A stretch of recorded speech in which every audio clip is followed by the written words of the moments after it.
Hello and welcome to Share Talk. I'm Charlie Gibson, and joining me now is the CEO of ADM Energy, Osa Okhomina. Osa, a very good afternoon to you. Thank you very much indeed for joining us. Thank you. Just tell us to begin with, would you? Just give us a flavour of what ADM is all about. ADM is a small oil producing company with our primary assets offshore West Africa and Nigeria. And we're currently producing roughly 300 barrels a day net production to us. And we have roughly, about 60 million barrels of oil equivalent P1, P2. And what, from the perspective of investors, what makes it an exciting investment opportunity? I've recently taken over as the CEO about 9 months ago, and we've spent a great deal of time restructuring the company, both a new board of directors who are industry experts. I myself have been in this business for 20 years or so. I've done many transactions in West Africa. Our chairman, Peter Francis, an ex-ExxonMobil Shell man, who's been involved in financing mega projects in West Africa as well. So we're a producing company, which means that we're not going to fall away. And we have revenue, we have bookable reserves P1 and P2, and we have a veritable pipeline of opportunities that we plan to implement over the coming years. So we're a stable stock with a well-proven management team with a clear agenda. Tell us a little bit about those opportunities. I think we probably take it for granted that the offshore Nigeria is prospective for oil. You and your colleagues on the board are clearly dyed-in-the-wool oil men, if that's not an oxymoron. But tell us about those opportunities. What we're doing right now is, and we announced in February, we're consolidating our position in our current field. So we're increasing our position from 5% to as much as we can buy. And then once we've achieved that, we start a phase of development, which will be anchored by our partner, Trafigura. So in the next 12 months or so, our main focus is to bed down an increase in interest in the assets, and then take the asset into the next phase of development, which will see production through at the very least, once we go into the gas development a few years after. So we're pretty busy in terms of our development agenda. Developing offshore oil, not a cheap process in the scheme of things, but by which I mean tens of millions, hundreds of millions of US dollars. Yes. Tell us a little bit about the financing and how you expect to achieve that. And I suppose importantly, will you need to come back to equity markets in order to put up your share of financing? Yeah, I mean, good question, on the development side, we're producing, which is a good start, which means that we're not seen as by bankers and investors, or if you like, debt providers, as having exploration or geological risk. Most of the financing will be done through a mixture of offtake financing, which we hope to get from Trafigura, and box standard bank debt. Our region is well financed in this respect. There are lots of trading companies scrambling around to look for development assets like ours, which are fighting for expansion. So we're not too worried. We've done this many times, myself and Mr. Francis. We're not too worried about the financing for the development. And a bulk of that, I would even go as far as saying 90% of the money is needed, will come from debt financing from our syndicate of banks and the traders, and the equity portion should be quite small. There is, we speak of crude oil as just crude oil, but of course there are light crude oils, there are heavy crude oils. What sort of crude oils are you looking for? Okay, our current production, our current resource base is very light oil. We have, 46 API, which is the equivalent of, if not lighter than Bonny Light. So it's in high demand. Our gas, which is the largest part of our resources, is very wet. We have a lot of condensate, natural gas liquids, and LPG. So it's a light crude, and it's one that actually trades in most cases at a premium to Brent. So is Trafigura, who you mentioned there, are they the off-taker for 100%? Do you need to worry about your end, your terminal market, or is that their problem? And indeed, what is the terminal market for your product? And that's their problem. Essentially, we sell all our production typically to one trader. It makes the lifting cycle far more manageable. You know, I mean, they have a host of buyers they sell to refineries and so we don't worry about that. We just agree a pricing mechanism for them, and they come intermittently to lift the crude. So the whole market or the end user of our crude is something that we outsource to the trader. We've all seen the gyrations in the oil market in recent weeks, certainly. How do you see it, and how affected are you by those sort of gyrations and that sort of volatility? I mean, I did a couple of interviews during the height of the COVID crisis, and I said it's a blip. You know, Brent today is trading at $40. You know, and we all look, when we plan our project, we look at the forward curve, which is a better indication of where oil prices are going. And the forward curve is looking the mid 40s, early 50s. So, and don't forget that our next lot of production will come on stream about 12 months from now. So it's the forward curve that is the definitive benchmark for oil prices when we go into production, and not going to increase production sometime next year. So we're not too worried about Brent, and it's pretty good now. I think it's stabilized at 40 and is likely to increase as the COVID lockdowns are relieved.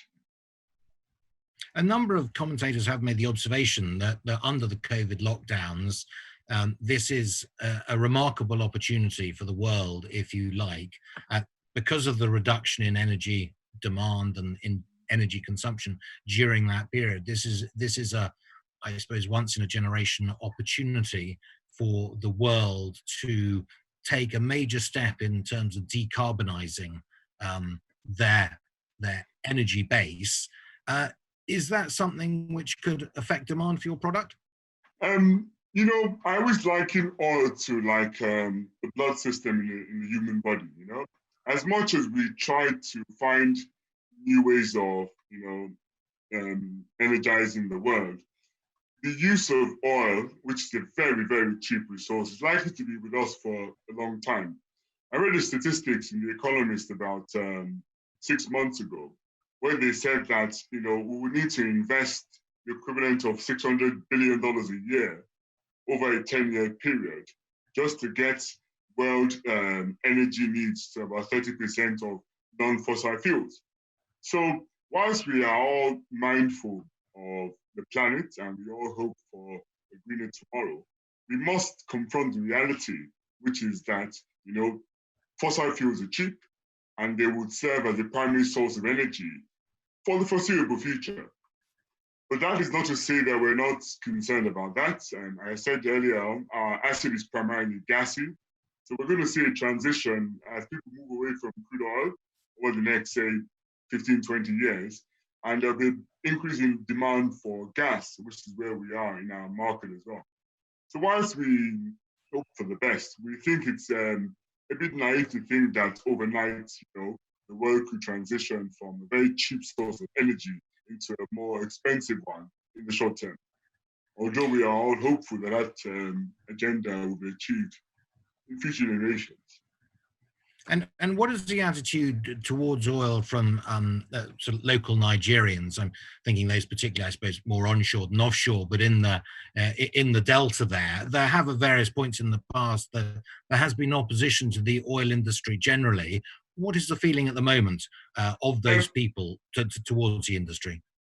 First and foremost, our oil field is nowhere in the delta. We are offshore Lagos, more near the Benin margin, which is near Ghana and Togo. So we're not in the delta. So we're not exposed to the socio-political issues that have hindered some development in delta. But essentially, it's a social economic problem, and it's a demand by the indigenes for oil companies and the national government to invest more in local infrastructure. So it's not as if they don't want the nation to produce oil. They want more equitable distribution in the oil wealth. But like I said before, it's not something that affects us, considering the region we are in. And we're the first time Nigeria has produced oil outside Niger Delta. So we are innovative and, if you like, champions of a new oil province in Nigeria. And what about the situation with regard to the lockdowns in Nigeria at the moment? Can you just tell us how Nigeria is coping with the coronavirus and how it might affect your plans going forward? And, most of our energy or crude oil is exported anyway. So we're not really exposed to the domestic market. Now, in terms of the COVID crisis, there has been a temporary lockdown. They're slowly opening up the economy, but the issue of local demand is not something that affects our economics. Even though we're mindful of the issues, and most of our production is done offshore on an FPSO, which is like a ship moored, 30 kilometers away from the coastline. So, and we chop in our management teams in and out. So we're not really affected operationally, and we're not affected in terms of our markets. What about internally? I mean, I'm sure that you have a shift system for getting your workers deployed out to the rigs and then back to land again, and also management having to come out and access the assets. Has that at all been affected by the coronavirus? Not really. I mean, we have helicopters that shuttle staff from the vessel back on shore. We have a COVID testing system. We test them regularly on the vessel. We test the crew before they get on the vessel. So we've had no incident at all. And we don't expect any in the foreseeable future because it's a very well structured testing regime that we effect. So in terms of milestones, what are the next milestones that investors need to look for? And where would you hope the company would be in, let's say, 3 years' time? Oh, we're very ambitious. Right now, I can't be too specific, as you imagine. We have transactions that we've matured, that in time the market will become aware of. We have major cost restructuring going on the asset level.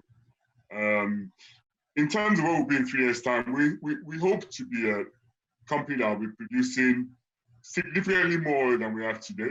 We hope that our resource base will be better valued. Right now we're valued at 20, 30p per barrel of oil equivalent 2p, which is a gross understatement considering that offshore oil is worth 10, 20 times much more. So we are hopeful that the market will come to understand the new management team, come to have more faith and confidence in us, and that our share price would mirror that renewed confidence and expansion in our production and operating base. Also, we wish you the very best of luck, ladies and gentlemen. That was Osa Okhomina, Chief Executive of ADM Energy. You could have bought ADM shares at just shy of tuppence. In April, they're about 2.5 now. So, as the Americans say, you do the math. I'm afraid that's all we've got time for. On this occasion, on Share Talk, I'm Charlie Gibson signing off. We'll be hoping to bring you more such investment opportunities in the very near future. Until then, you have a very capital day.